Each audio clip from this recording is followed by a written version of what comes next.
responding to the structure fire 327 East Boyd. Truck 9 on scene reports one-story commercial, moderate smoke from the Alpha side, offensive mode, be known as Boyd IC. Hi, I'm Ralph Terrazas, Fire Chief, Los Angeles City Fire Department, and I'm here at the scene of this past weekend's devastating major emergency structure fire that sent 12 of our firefighters to the hospital. The LAFD responded at 6:26 p.m. on Saturday, May 16th, to a reported structure fire at 327 East Boyd Street in downtown Los Angeles. Upon our arrival, our firefighters found moderate smoke coming from a tightly secured one-story commercial building, causing our firefighters to force entry and initiate an aggressive interior fire attack, while simultaneously going to the roof to cut ventilation holes. Within a few minutes, firefighters on the roof and inside the building noticed conditions rapidly deteriorating and began an immediate retreat to the street. During the transition out of the building and off the roof, 11 firefighters and the aerial ladder of Truck 9 were engulfed by a massive fireball that stretched entirely across Boyd Street, scorching the cab of Truck 9. This prompted a Mayday call to be broadcast, causing dozens of firefighters to immediately come to the aid of their fallen colleagues.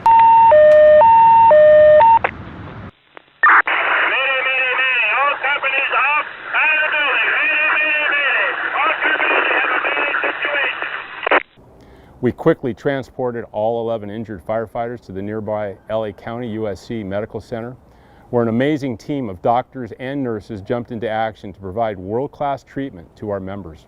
More than 230 LAFD firefighters eventually responded to the scene, and it took 1 hour and 42 minutes to extinguish the blaze, which also exposed 3 other buildings.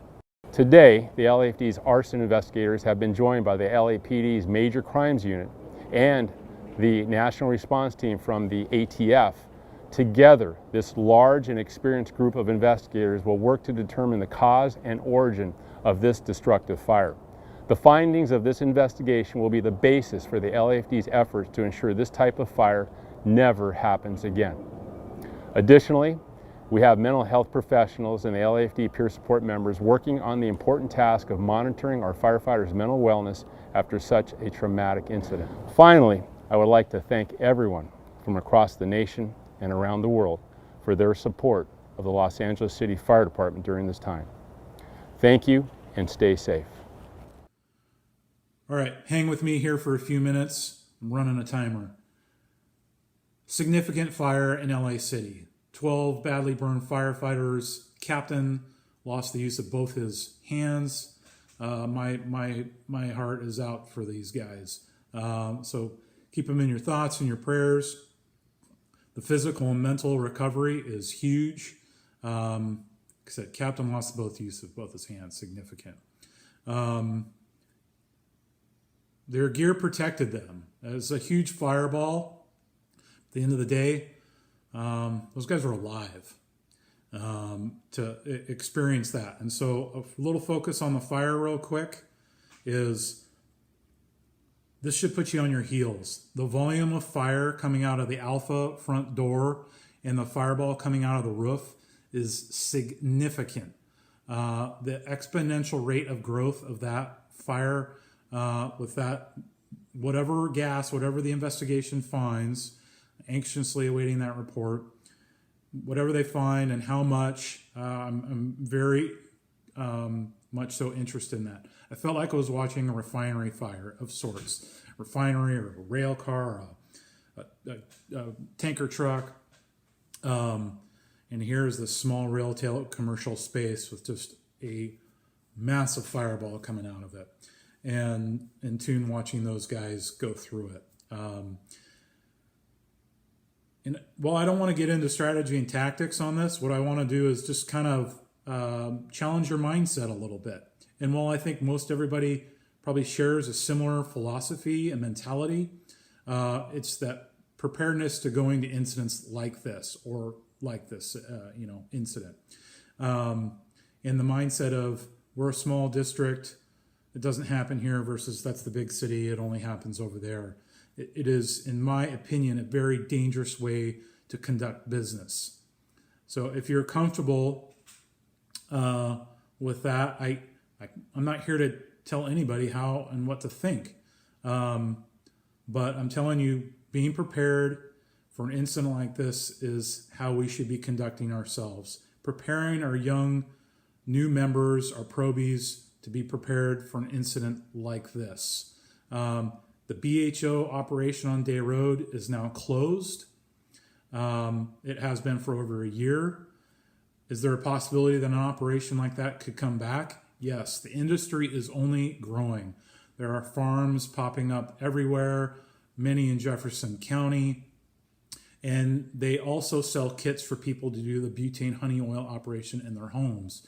It's a very kind of crude, simple thing, and for any chemist people in the room, the liquid chromatography is a process where how they separate the product like this with the gas. Very, very volatile. Done incorrectly, it can be extremely dangerous.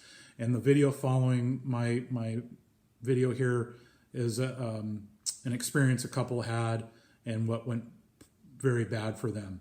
So I've been on the receiving end of that mentality, and that's kind of why I'm sharing this.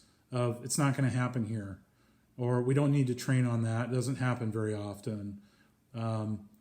And so, yeah, this is my response a little bit to that is you need to be prepared. We need to prepare our people.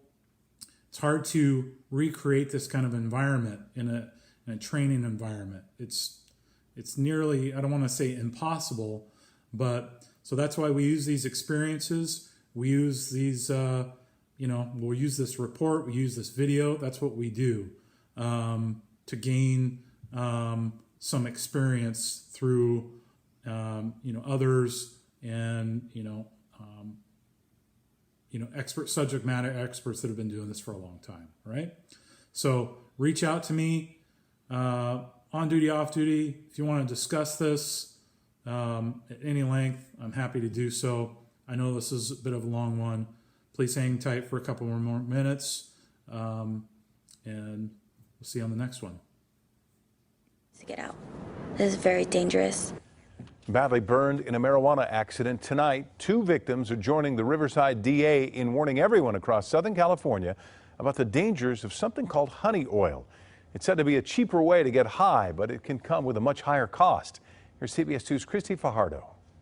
I'm one in almost a million that survives from something like that. This is the video the Riverside County DA is hoping will go viral. The story of 25-year-old Alex Gonzalez. The doctors told my grandparents and everyone to say bye that day. And 21-year-old Selena Cervantes. But it was mostly third-degree burns. Scarred for life in a butane honey oil or BHO explosion. Security video from that day shows the excruciating pain caused by their burns. The word needs to get out. This is very dangerous, and this really does need to get out. It's devastating to be the one that, did it, and that's just something you have to deal with every day. It's one of 3 public service announcements drawing attention to a growing problem. Ordinary people like Gonzalez trying to extract THC from marijuana in order to get a cheaper and stronger high. Trouble is, the process uses butane gas, which is so flammable, every single county in Southern California has reported honey oil explosions in the past year. People need to understand that this substance and the process used to make it takes lives. It hurts people forever. Gonzalez is speaking out as part of a plea deal, but years of surgeries, agony, and bouts of depression have taught the couple some consequences are worse than prison. Because this can change your life in just 1 second. In Riverside, Christy Fajardo, CBS 2 News.